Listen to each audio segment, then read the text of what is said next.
Today I'm going to be covering what I am dubbing the focus point economy. Focus points are a critical part of Wukong's combat, and understanding how they work and how you can use them is going to be the difference between you beating bosses easily and you struggling for hours. On your screen, a focus point is represented by the hollow circles on the bottom right-hand side of where you see the different stances that you're in. The bar on the left-hand side of your stance picture shows where you're at inside of charging up a focus point.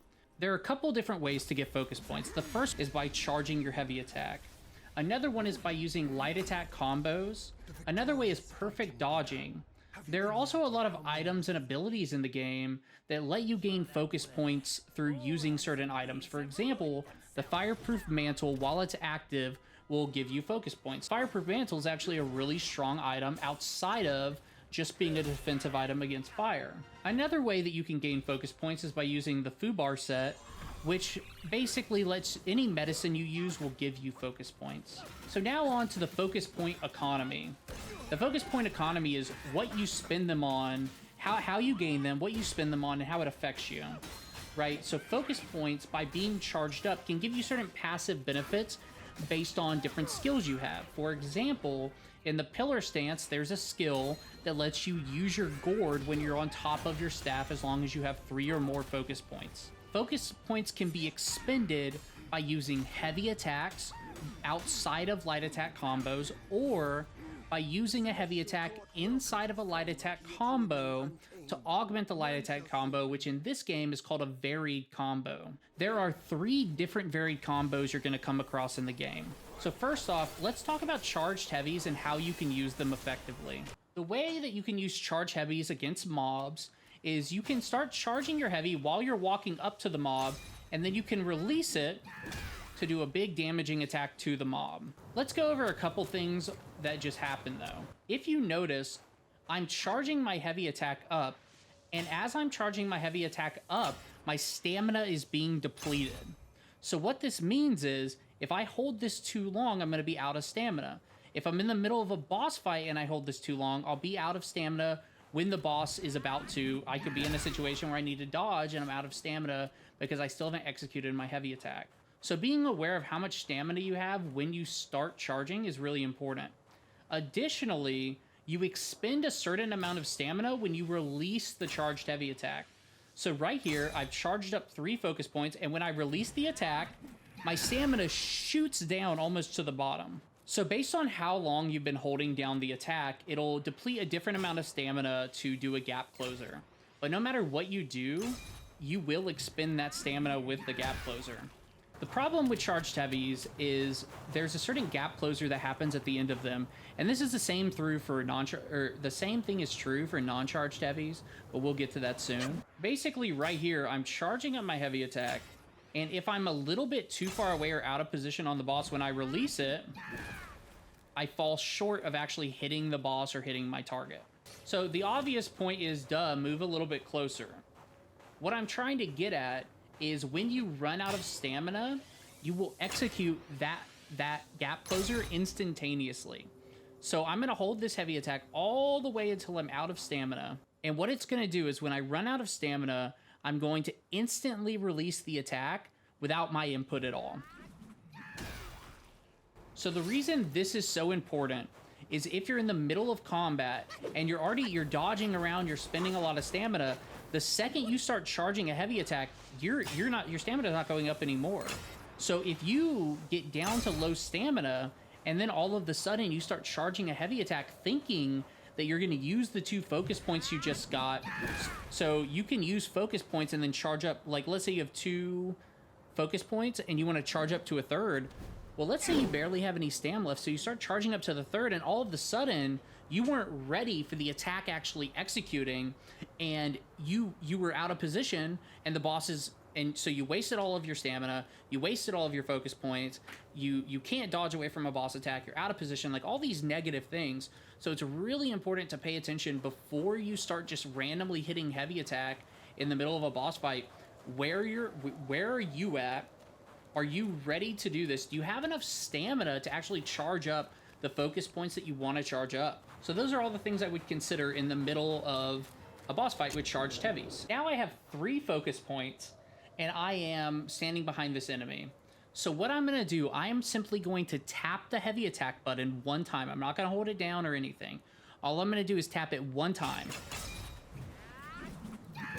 You can see by tapping it 1 time, he used all 3 focus points. He kind of charged his staff for a second, spun it around, and then executed the attack. And he also expended the stamina that he would have normally expended on the gap closer. The reason this is important, let's say you have 3 focus points and you want to do a heavy attack and you're thinking it'll just use 1, it'll always use all of your focus points if you simply tap heavy attack button. A couple of notes about heavy attacks when you're not using them inside of a combo. You can do heavy attacks without focus points, but it's really slow and you should never do this. It's just as long as like a heavy attack animation. It's very short and it puts you in a position where you're not ready to dodge and it doesn't do a lot of damage. Another note is that if you have 2 focus points or 1 focus point, you can use those focus points in addition to charging by holding down your triangle button. So right here I have 2 focus points, but I want to execute this attack with 3.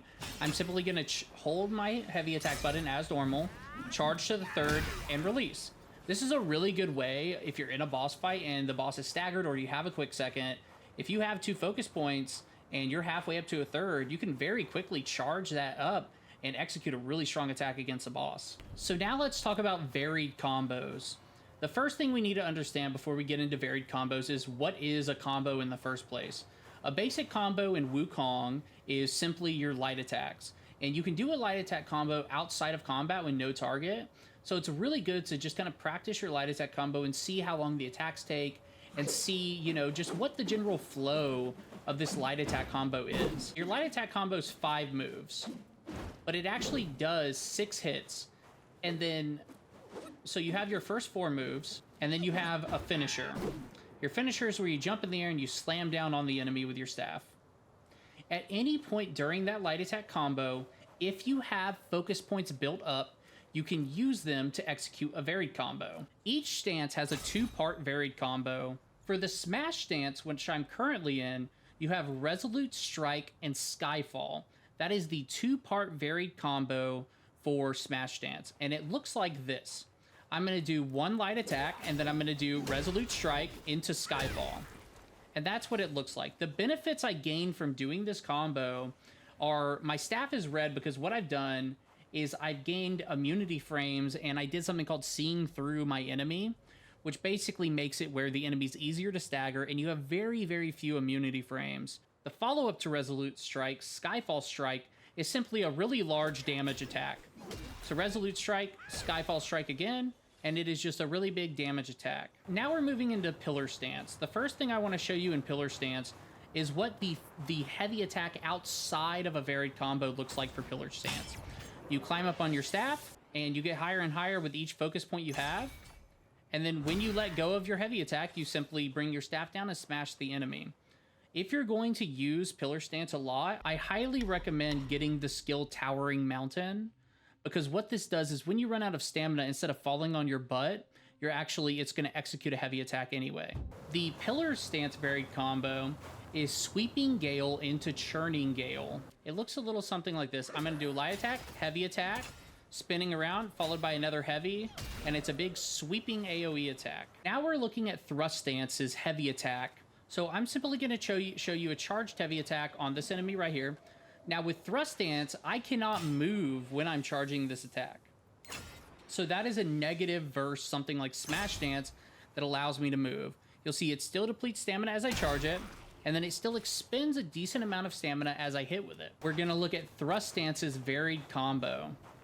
Now Thrust Stance's varied combo is pretty unique in a couple of ways. The first way is that you get both parts of the varied combo on the very first, when you get the very first part of the varied combo. The varied combo is Tactical Retreat into Forceful Thrust. Additionally, when you get the 3rd skill down in the thrust skill tree, you'll gain an ability called Whirlwind. And what this allows you to do is after either of the attacks, either of the heavy attacks you do in your combo, going back into your light attack combo executes whirling strikes. So right here, I'm going to do light attack, heavy attack, light attack. So light attack, heavy attack, heavy attack, and now a light attack, which goes in and does those extra hits. So you'll also notice I only expended 1 focus point for the thrust combo, which is also another unique thing about it. Because you'll see the retreat doesn't actually take any focus points. So it's really just a free defensive skill that you have, and you'll see you don't even need to have focus points build up to be able to do a retreat, albeit your retreat's a little bit smaller than it is if you have your focus points build up. So looking at the skill tree, just to very quickly show you, on every single one of the stances you have, your varied combo is going to be the right-hand side of the tree. So on Smash Stance, you have Resolute Strike, the third skill, Skyfall Strike, and then generally the last skill, generally all the other skills in the combo are just ways to augment that heavy attack, right? So for example, here Invigoration for Smash Dance makes it where you gain focus upon seeing through an enemy. And then the final Vantage Point just makes it where you do more damage based on the amount of focus points you have. And this is what I was talking about earlier of other benefits you have with focus points. Looking at Pillar Stance, you have your Sweeping Gale, which is the second skill you get on the right, and then Churning Gale, which is down a little bit further. The unique thing about Sweeping Gale is that you can get a damage reduction while you're using it, and it's also your AoE more for like when you're dealing with a lot of mobs. Although I generally still focus 1 mob at a time instead of trying to use AoE abilities. And then Churning Gale, of course, is also a follow-up attack that does a lot of AoE by swinging it around. Thrust Stance, the first skill, or the second skill on the right-hand side tree, is where you get your Tactical Retreat, and you also get your Forceful Thrust. Going down the right-hand side of the tree, you have to converge in the middle, which is where you get your Whirling Thrust. But following Whirling Thrust, you can use another Tactical Retreat. So basically, you can do a light attack, heavy attack, heavy attack, light attack, heavy attack, and that'll put you in a very defensive position where you're backing up. And then if you've seen through the enemy, you'll be able to follow it up with another Forceful Thrust.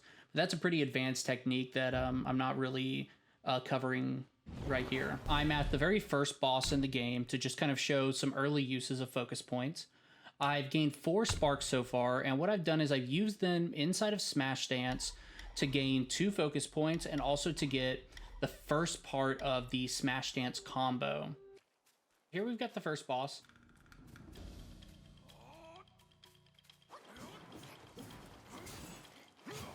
So my goal early on is just to build focus points as much as I can.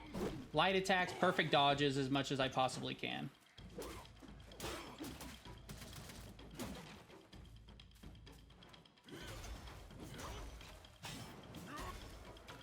So right there, I decided to do a charge focus attack. And you can see it did a nice little chunk of damage to the boss.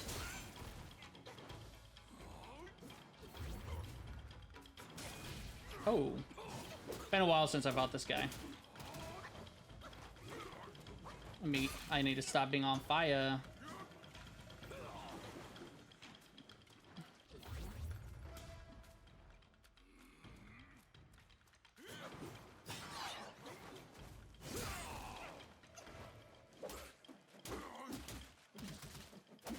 So right here, what we're gonna do is I'm gonna go ahead and freeze him, and that's a really good way of using your focus points to kind of get that heavy attack off. And you can see how much damage that heavy attack did to him right there. It ended up doing a ton of damage to his health.